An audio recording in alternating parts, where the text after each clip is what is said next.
Hi, my name is Paula and I'm here to talk about my journey with acromegaly.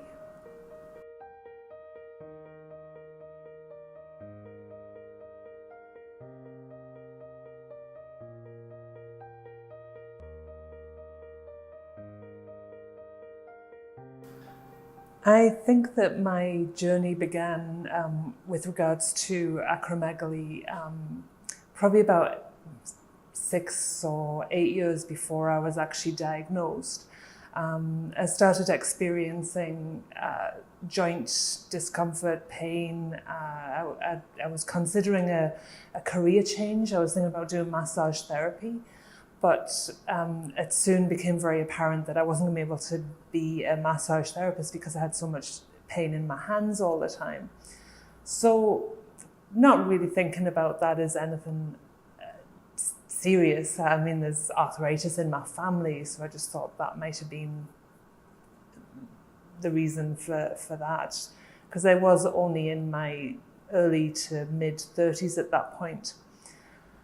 So a few years went by. I actually started getting fit, lost a whole bunch of weight and started doing triathlons, and actually was doing okay with the triathlons. I was swimming and biking and running and training all the time.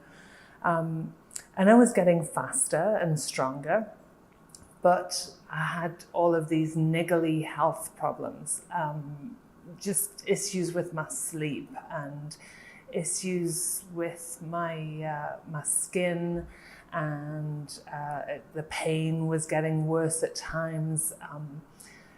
Just kind of very vague symptoms, which I actually did talk to my family doctor about, and she was kind of open to what I was saying and sending me off to see specialists. I think I saw about 5 or 6 specialists before I was actually properly diagnosed, because each specialist was looking at the individual symptoms. So I was sent to a rheumatologist for my joint pain, and this rheumatologist said, well, it's because you're training all the time, so no wonder you're in pain. I had some issues with my menstrual cycle, just no kind of rhyme or reason, and I was sent to a gynecologist, and the gynecologist just put me on birth control pill to try and control. And it did somewhat, but I kept on going back to my doctor because I knew there was something wrong. And it just wasn't right that I was so young and supposedly so healthy, but I just wasn't feeling right.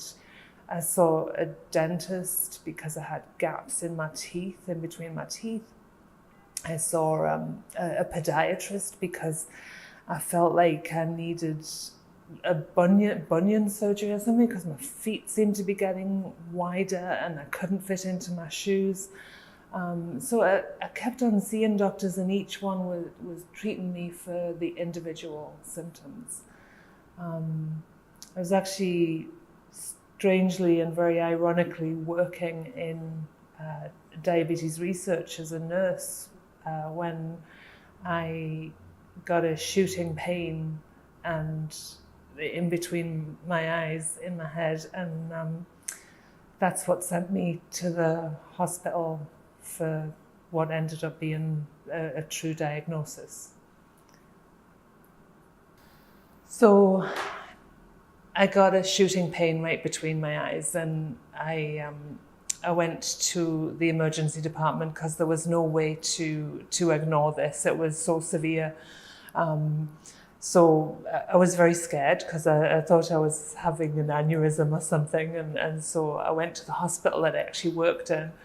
And finally, somebody took me seriously. The triage nurse, when I described the pain, she looked very concerned and took me to see the doctor straight away.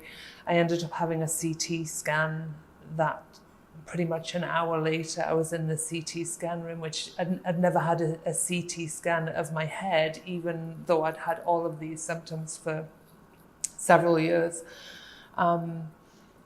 And over the next 3 or 4 or 5 hours, I was diagnosed with a whole slew of conditions like sleep apnea, diabetes, an enlarged heart. They said I had arthritis, but it was secondary to this disease called acromegaly. And the reason I had the severe pain was because the tumour had actually started to hemorrhage, and that was causing the pain.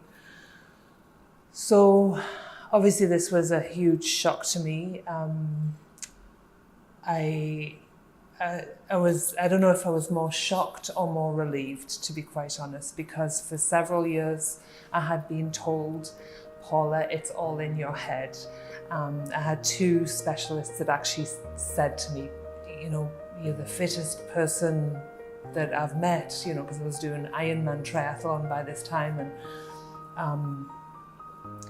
I basically was being told that it was all in my head. So now finally there really was something wrong with me, and as much as that sounds strange, I was really relieved, scared, but more relieved.